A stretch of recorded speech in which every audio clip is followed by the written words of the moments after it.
And there was a moment it started to unlock for me, and it was exactly about the obesity analogy. I went to interview Professor Joel Nigg, who's one of the leading experts in the world on children's attention problems. I interviewed him in Portland in Oregon. And he said to me that we need to start asking if we live in what he called an attentional pathogenic environment, an environment in which and it's a chilling phrase, isn't it? In an environment in which it's becoming harder for everyone to focus. And it was precisely the obesity analogy that he drew, where he said, look, the average, if you look at a picture of a beach in 1970 in Britain, the United States, anywhere, almost everyone is what we would call slim or buff, right? You look at them, it seems very odd when you look at them. And it's not that the fat people like me were hiding at home. It's that there was almost no obesity in 1970.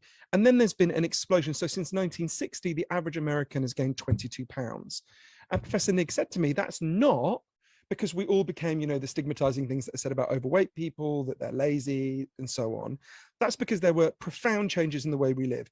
The entire food supply system changed. That's also had big effects on our attention that maybe we'll talk about. We built cities that it's very hard to walk and bike around, and we became much more stressed.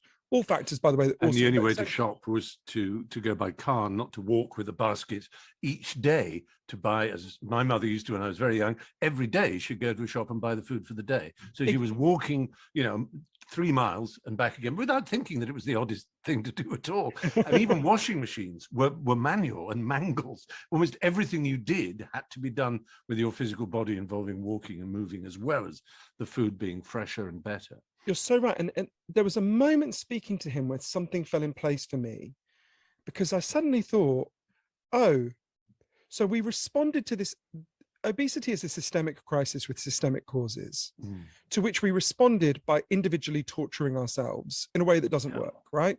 As we can see from the fact the crisis has continued to grow. To learn more on this, check out my book and audiobook on attention, Stolen Focus.